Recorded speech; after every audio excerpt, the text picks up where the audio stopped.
Okay, ladies and gents, it's the Wandering Hermit here. This is the second time I've tried to make this video, so hopefully I'm just going to be able to fly through it this time.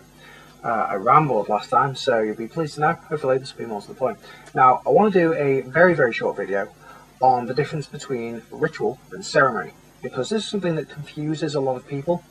It confused me for a lot of time, because I'd heard people saying, oh yeah, we're doing ritual together, and then other times people would say, oh yeah, we're going to do a ceremony. I'm like, is it the same thing?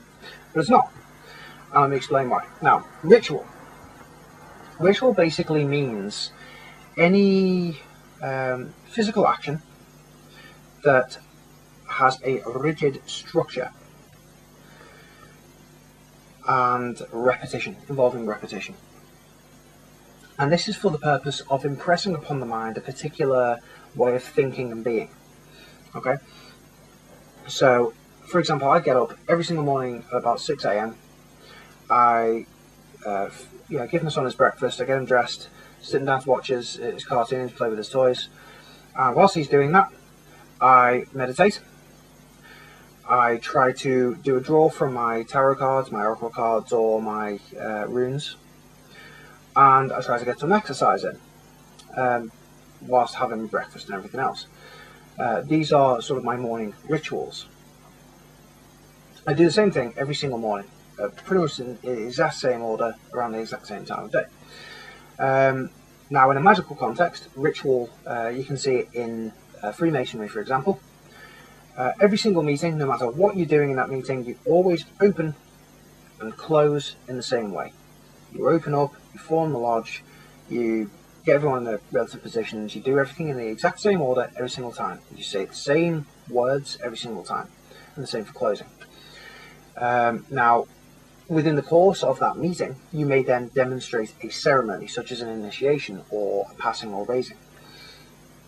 But that is specifically listed in the agenda as demonstration of a first, second, or third degree ceremony. But the ritual itself is in the opening and closing, and those bits that you do the same every single time. Now, ceremony by comparison is a little more complicated than that. Ceremony is any action that is given a sacrality. It's made sacred by certain preparations that go on beforehand, and certain things that you do. Now,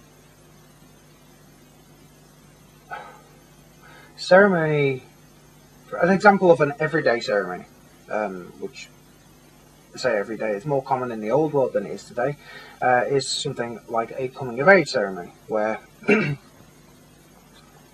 your youth would be taken out by his elders upon his such and such birthday, whether it's his 14th, his 18th, whatever. And he would be inducted into the mysteries of the adult world. He'd be initiated into adulthood, such as going on his first hunt. Now, that was the case for me. One half of my family, well, one relative and one half of my family, when I came of age, he took me to participate on a hunt with him. And the other side of my family, one of my relatives, he took me fishing for the first time. And it was this act of taking the youth out to a specific place that was special to those elders because they'd hunted there or fished there before. And the sacred act of teaching the youth how to perform that specific action. Now, the act of teaching knowledge which was otherwise hidden from them is the sacred act. Again, looking at Freemasonry and initiation, there are certain things that need to be done. Now, naturally, I wouldn't divulge those. But yeah, there are certain things that need to be done to constitute a initiation ceremony. But there is preparation gone into it. There are certain ritual items that are involved. There is certain garb that's involved, or you dress a certain way. Obviously there are sacred words that need to be spoken, and you need to go in a specific order. Now, Masonic ceremony is what you would call ritual ceremony, because even though it's a sacred action, and other sacred actions can be regarded as separate from ritual, which can be mundane. You can have mundane rituals or magical rituals, whatever. The special thing about the mystery schools, such as Freemasonry and other secret societies like the Ordo Templi Orientis, they engage in ritual ceremony, which is, as you can imagine, any sacred action which is performed with a rigid structure and order. So you may see in some writing, authors talk about ritual ceremony, specifically ritual ceremony, and that is, as I say, a ceremony that's done the same way every single time. Some ceremonies aren't. Now, I do ceremonies to honour my patron gods and goddesses. I'll use Mars as an example. Now, one year I'm doing a ceremony to honour Mars. In the month of March, on the first Tuesday, because 1 is the number associated with Mars, as is 10, numerologically it's the same as 1. So I'll be doing it on the first Tuesday of March. And I would probably look at corresponding hours of the day. I think I'll do my ceremony on that particular hour of the day.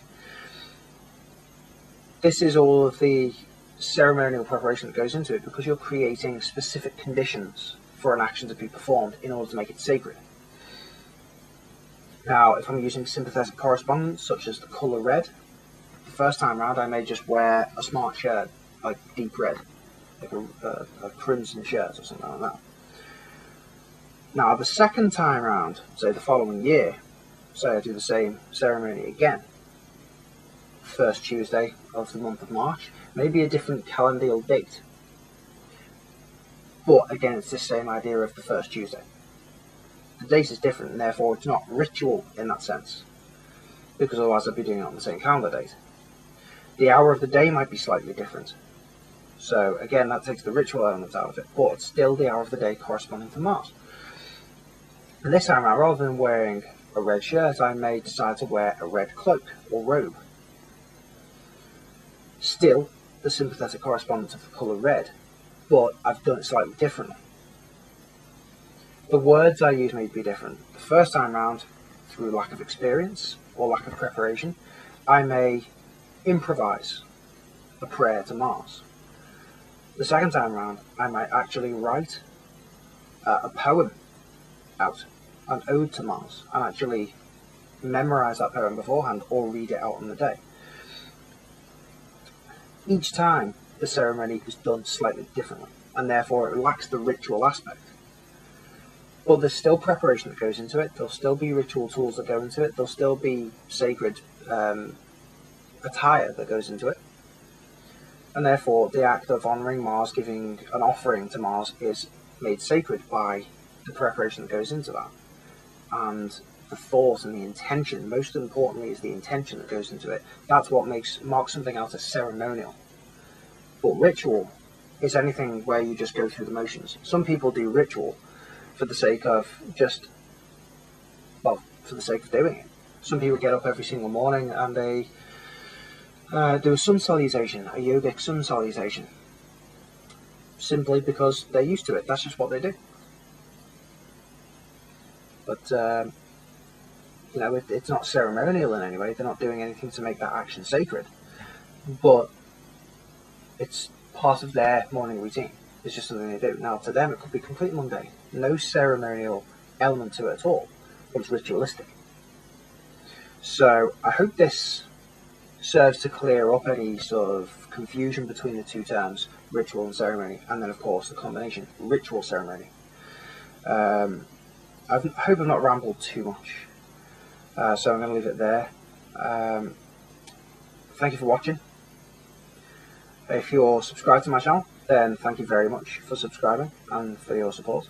If you've not subscribed yet, then hit that link, hit the little button underneath with the little bell next to it as well. Hit the bell so you get notified of when I put videos up, because I don't do it very often. So yeah, it's good to know when your content is actually updating. For now, wish you all a very good day or night wherever you are in the world. May God's be with you. Bye for now.